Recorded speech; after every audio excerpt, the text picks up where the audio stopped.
Hello everyone, this is Nafisa Basum Saudi. আজকের ক্লাসে সবাইকে অনেক অনেক ওয়েলকাম। আজকের ক্লাসে আমরা যে টপিকটা পড়ব সেটা হচ্ছে write a program to input two string consist of the maximum 80 characters. তার মানে আমাকে ফার্স্টে দুটা ইনপুট স্ট্রিং ইনপুট হিসেবে দুটো স্ট্রিং নিতে হবে, যেটার ম্যাক্সিমাম সাইজ দেওয়া আছে 80 ক্যারেক্টার্স। আর এখানে আরও কিছু বলা আছে, সেটা হচ্ছে examine both the strings and collect all the common characters from both the strings to form a new string. মানে হচ্ছে এক্সামিন করতে বলেছে বোথ স্ট্রিংকে, দুটো স্ট্রিংকে আমি এক্সামিন করব। কিভাবে এক্সামিন করব? Collect all the common characters, মানে দুটা স্ট্রিংয়ের মধ্যে যে কমন ক্যারেক্টার্সগুলো থাকবে সেগুলোকে কালেক্ট করতে হবে। তারপর আমরা কি করব? কালেক্ট করার পরে from both strings to form a new string, তার মানে কমন ক্যারেক্টারগুলো নিয়ে আমরা একটা নতুন স্ট্রিং ক্রিয়েট করব। Display the resultant string in any order. তাহলে আমাকে কি করতে বলেছে? রেজাল্টেন্ট স্ট্রিংটা যে কোনো অর্ডারে নিতে বলেছে। মানে রেজাল্টেন্ট স্ট্রিংয়ের কোনো একটা নির্দিষ্ট অর্ডার থাকতে হবে এরকম কিছু বলে দেয়া নেই। যেমন ধরো এখানে হ্যালো লিখেছে, তারপর এখানে লিখেছে হচ্ছে ওয়ার্ল্ড, না? সো যখন তুমি হ্যালো নিচ্ছ, ফার্স্টে তুমি দেখো এইচকে যদি তুমি প্রত্যেকটার সাথে আলাদা আলাদাভাবে কম্পেয়ার করো, কোনো এইচ পাচ্ছ এখানে? পাচ্ছ না। আবার কি করছো? এই ইটা, আচ্ছা আমি একটু জুম করে দেখাই তোমাদেরকে। হ্যাঁ, এবার দেখো এই ইটাকে যদি তুমি এই ওয়ার্ল্ডের সবগুলোর সাথে কম্পেয়ার করো, তুমি কি কোনো খুঁজে পাচ্ছ না। কিভাবে করে নিচ্ছি এই জিনিসটা একটু ফোকাস করো, কারণ হচ্ছে ঠিক এই প্রসেসে আমরা প্রোগ্রামটা করব। দেন হচ্ছে এলটাকে আমি কম্পেয়ার করব কিভাবে? সবগুলোর সাথে। দেখো তুমি কিন্তু কমন পেয়েছো, তাই না? তাই দেখো এখানে একটা এল নেওয়া হয়েছে। এরপরে দেখো এই এলটা চেক করা শেষ, এবার এই এলটা চেক করবে। এল চেক করার পরে তুমি সবগুলোর সাথে চেক করলে, তারপর তুমি আবারও একটা কমন পেলে। এটা কিন্তু একটা প্রবলেম ক্রিয়েট করছে। তুমি যখন এইভাবে করে চেক করছো, তুমি যখন একটা এল চেক করছো, একটা এল তো পেলে, পরের এল চেক করার সময় তুমি পরে আরও একটা এল পেলে, কিন্তু তখন কি তোমার এখানে দুটা এল প্রিন্ট হচ্ছে? এখানে কিন্তু তোমার একটা এল প্রিন্ট হচ্ছে। তো এই জিনিসটা তুমি যখন এই প্রোগ্রামটা করবে অবশ্যই খেয়াল করতে হবে যে মাঝে মাঝে দেখবে যে এই প্রোগ্রামটা করতে গিয়ে তোমার দুটা এল প্রিন্ট হয়ে যাচ্ছে। এটার একটা সলিউশন আছে, আমি সেটা পরে দেখাবো। কিন্তু তোমাদের এটা খেয়াল রাখতে হবে যখন আমরা চেক করে আসছি, আমরা যেই ইন্ডেক্সকে, আমি এখন একটা জিনিস বলে দিই, একটা লজিক, সেটা একটু মনে রাখার চেষ্টা করো। যখন আমি ম্যাচ পেয়ে যাব একটা ইন্ডেক্সে, লাইক আমি এই ইন্ডেক্সের সাথে এই ইন্ডেক্সটা ম্যাচ পেয়ে গিয়েছি, তারপরে আমি এই ইন্ডেক্সকে একদম টোটালি বাদ দিয়ে দিব, মানে এই ইন্ডেক্সটা আমি আর চেকই করব না। বুঝতে পেরেছো? এই ইন্ডেক্সটা আমরা আর কখনো চেক করব না। কিন্তু এখানে একটা প্রবলেম আছে, এখানে তো মাত্র একটা এল আছে। এরকম তো অনেকগুলো থাকতে পারে। আমি এতগুলো ইন্ডেক্স চেক করব না। এতগুলো ইন্ডেক্সের ইনফরমেশান আমরা কালেক্ট কীভাবে করব? আমরা জানি একটা ভ্যারিয়েবলের ভিতরে আমরা একটা ইনফরমেশান কালেক্ট করতে পারি, বাট এতগুলো ইন্ডেক্স চেক করব না, এইটা কীভাবে করব? সো এই প্রবলেমের সলিউশন কী হতে পারে? আরেকটা অ্যারে নিব, যেই অ্যারেটার ভেতরে আমরা যেগুলো ইকুয়াল পাচ্ছি সেই ইন্ডেক্সগুলোকে কালেক্ট করে রেখে দিব। আচ্ছা, এটা তো গেল। এরপরে হচ্ছে আমরা নেক্সটটাতে যাব। নেক্সটটা হচ্ছে ওটাকে দেখো তুমি সবগুলোর সাথে কম্পেয়ার করে মিল পাচ্ছ কি না। দেখো আমি এই ইন্ডেক্সে একটা মিল পেয়ে গিয়েছি, এই ডাব্লিউ এর পরে ও আছে একটা, তাই এখানে ও প্রিন্ট হয়ে গেছে। এবং এই ওটা আগে কখনো ইউজ করা হয়নি এই ইন্ডেক্সটাকে। যেমন এই এলটাকে যখন আমি এই এলের জন্য ইউজ করে ফেলেছি, তখন যখন এই এলটা চেক করব, তখন এই ইন্ডেক্স কিন্তু অলরেডি একবার নেওয়া হয়ে গেছে, তাই এটা আর প্রিন্ট হবে না। তাহলে আমার আসলে কন্ডিশনে দুটা জিনিস চেক করতে হচ্ছে। একটা হচ্ছে এইটা, এই সবগুলো সমান, এই কোনো এলিমেন্টের সমান হচ্ছে কি না, এবং সেই এলিমেন্টটা পূর্ববর্তী কোনো সময়ে অলরেডি ইকুয়াল ধরে নেওয়া হয়েছে কি না। তো দুটা জিনিস আমরা ইউজ করছি এখানে। এখানে দেখো নিউ অ্যান্ড কার, এটার মধ্যে কোনো মিলই খুঁজে পাওয়া যাচ্ছে না। যদি এরকম কিছু হয় তাহলে আউটপুট -1 হবে। তুমি যদি এরকম কিছু পাও যে দুটা স্ট্রিংয়ের মধ্যে কোনো মিল খুঁজে পাচ্ছ না, তাহলে আউটপুট -1 দিয়ে দিবে। তাহলে তোমাকে এখানে আরও একটা জিনিস অবজার্ভ করতে হবে যে তোমার কি এরকম হচ্ছে যে তুমি কোনো মিলই খুঁজে পাচ্ছ না। সো এটার জন্য একটা কাউন্টার বা ফ্ল্যাগ ভ্যারিয়েবল ইউজ করলে যথেষ্ট, আই গেস। চলো এবার আমরা প্রোগ্রামটা দেখে আসি, কিভাবে প্রোগ্রামটা করা যেতে পারে। ওকে, ফার্স্টে আমাদের যে কাজটা করতে হবে সেটা হচ্ছে আমি include stdio.h stdlib and stdlib I guess এখানে লাগবে না, তোমার কেটে দেখে নিতে পারো, সবসময় দরকার হয় না। আর string.hটা এখানে লাগবে বিকজ আমরা এখানে strlem দ্যাটস মিন স্ট্রিংয়ের যে লেন্থ ফাংশনটা আছে সেটা আমরা এখানে ইউজ করেছি। তাহলে আমাকে এই প্রবলেমের সলিউশনটা বের করতে হবে, তাই না?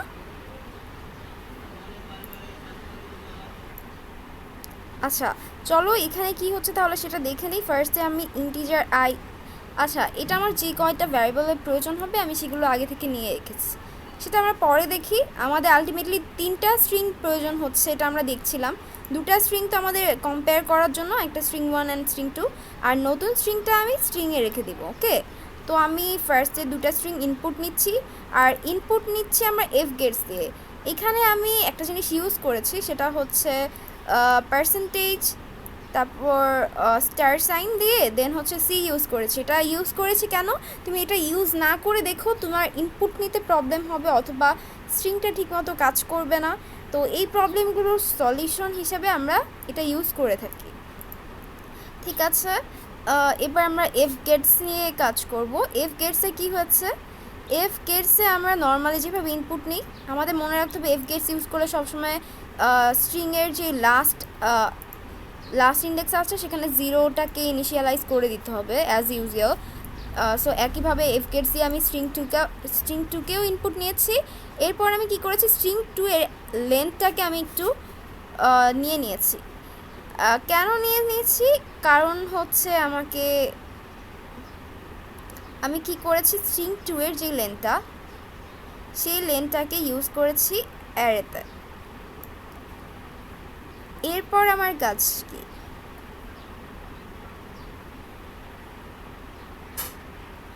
কারণ আলটিমেটলি আমি অ্যারেটা কেন নিয়েছিলাম সেটা কি তোমাদের মনে আছে? আমি ফার্স্টেই বলেছিলাম যে আমি যখন অ্যারেটা নিব তখন এই দেখো এখানে আমাদের এলের একটা ইন্ডেক্স আমরা নিয়ে ফেলেছি। সো আরেকটা ইন্ডেক্সের জন্য আমি কি করব, মানে এই ইন্ডেক্সটা আবার চেক করবে না, এই জিনিসটা যেন হয়। মানে আমাদের একটা অ্যারের ভিতরে ইন্ডেক্সগুলো কালেক্ট করে রাখতে হবে না, যেগুলো ইকুয়াল হয়ে আসছে। তো সেই জন্য এই দেখো আমি এখানে একটা অ্যারে ইনিশিয়ালাইজ করেছি, আর অ্যারের প্রত্যেকটা ইন্ডেক্সে 0 দ্বারা ইনিশিয়ালাইজ করে দিয়েছি। কেন 0 দ্বারা ইনিশিয়ালাইজ করেছি, 0 থাকবে যখন ইকুয়াল পাবো না, তার মানে প্রত্যেকটা ইন্ডেক্সে 0 থাকবে। যখনই আমি ইকুয়াল পেয়ে যাব, এই দেখো যখন আমি ইকুয়াল পেয়ে যাচ্ছি তখন কি করছি, ওই ইন্ডেক্সে আমি একটা 1 প্রিন্ট করে দিচ্ছি। আচ্ছা, এই পর্যন্ত আমরা এখনও আসিনি, আমরা ধীরে ধীরে এসে দেখছি। একটা জিনিস মনে রাখবে, ফর লুপ যখন বাহিরের দিকে থাকে, ফর লুপের এই আইটা খুব কমবার রান করবে, কিন্তু ভেতরে যেটা থাকে যে ফর লুপটা সেটা অনেক বেশিবার রান করে। মানে হচ্ছে i = 0 জন্য j = 0 1 2 3 4 ততক্ষণ পর্যন্ত রান করবে যতক্ষণ পর্যন্ত এই স্ট্রিংটার নাল ক্যারেক্টার না আসে। আবার একইভাবে i = 1 এর জন্য যে অনেকগুলো ঘুরবে, আবার i = 3 এর জন্য যে অনেকগুলো ঘুরবে। তার মানে অ্যাকচুয়ালি আমার যে, তাহলে এটা জিনিসটা কীভাবে কাজ করছে এখান থেকে আমরা আরেকবার দেখি। এই দেখো এইটা হচ্ছে আমার আই হিসেবে কাজ করছে। এই এইচটা একবারই আছে, হ্যাঁ, এটা বেশিবার ঘুরছে না। কিন্তু এইটা যদি এই স্ট্রিংটাকে যদি আমি জে দ্বারা প্রকাশ করি তাহলে দেখো একবার চেক হবে এইচের সাথে ডাব্লিউ, তারপর এইচের সাথে আবার ও চেক হবে, আচ্ছা এইচের সাথে এই এইচটার সাথে আবার এই ওটা চেক হবে, তারপর এই এইচটার সাথে আবার এই আরটা চেক হবে, এই এইচটার সাথে আবার এই এলটা চেক হবে। দেখো বারবার i = 0 সাথে j = 0, j = 1, j = 2, j = 3 সবগুলো চেক হয়ে আসছে। এটাই বলছি যে আমার সেকেন্ড স্ট্রিংটাকে আমি যে কোনো একটা স্ট্রিংকে কি করব, আমি জে ধরে নেব আর একটা স্ট্রিংকে আমি আই ধরে নেব। সো সেইভাবে করে আমি চেক করছি। আই গেস এইবার তোমরা লুপ ইটারেশনটা কিভাবে কাজ করছে। তারপর আবার দেখো i = যখন 0 শেষ হয়ে i = 1 যাবে তখন কি হবে, তার মানে আমার এইচ কমপ্লিট হয়ে গেছে, এইচ প্রত্যেকটার সাথে চেক করা শেষ। এবার ইটাকে চেক করবে, কী করবে, আবার j = 0 সাথে, j = 1 এর সাথে, j = 2 এর সাথে, j = 3, j = 4 এর সাথে চেক করবে। এইভাবে করে প্রত্যেকটার সাথে চেক করবে, বাকিগুলো একইভাবে প্রত্যেকটার সাথে চেক করবে। তো আমাদের একটা আয়ের জন্য এতগুলো যে চেক হয়ে তারপর আরেকটা আয় আসছে, তারপর আবার এতগুলো যে চেক হচ্ছে। আই গেস তোমরা চেকিংটা বুঝতে পেরেছো স্ট্রিংয়ের। আচ্ছা, এখন আমরা এই ফর লুপের ব্যাপারটা একটু দেখে আসি। আচ্ছা, এখানে কি হয়েছে, এখানে আমি ফর লুপটা কীভাবে চেক করলাম সেটা দেখা হয়ে গেছে। এই দেখো, এটা হচ্ছে আমার ফার্স্ট স্ট্রিংটা ছিল, যেটা আমি একটা অ্যালফাবেট নিয়ে বাকি সেকেন্ড স্ট্রিংয়ে সবগুলো অ্যালফাবেটকে চেক করলাম। এখন ব্যাপারটা হচ্ছে আমাদের এখানে আরেকটা জিনিস চেক করতে হবে না, আমরা অ্যারে 2তে জে ইকুয়াল 0 পাচ্ছি কিনা। জে ইকুয়াল 0 মানে কি, মানে আমি যেই ইন্ডেক্সটাকে চেক ইকুয়াল পেয়েছি, লাইক আমি কি পেয়েছি, এই এলটা এইটার সাথে ইকুয়াল পেয়েছি ফার্স্ট এলের জন্য। তো এইটা আগে কখনো ইউজ করা হয়েছে কিনা ইকুয়াল হিসেবে। তো আগে কখনো যদি ইউজ করা না হয়ে থাকে তাহলে এখানে 0 থাকবে ওই ইন্ডেক্সটাতে। দেখো, যে নাম্বার ইন্ডেক্সে মানে সেকেন্ড অ্যারেকেই তো আমি যে ধরেছি, তাই না? সেকেন্ড অ্যারের ইন্ডেক্সটা এলের ইন্ডেক্সটা কত, 0 1 2 3।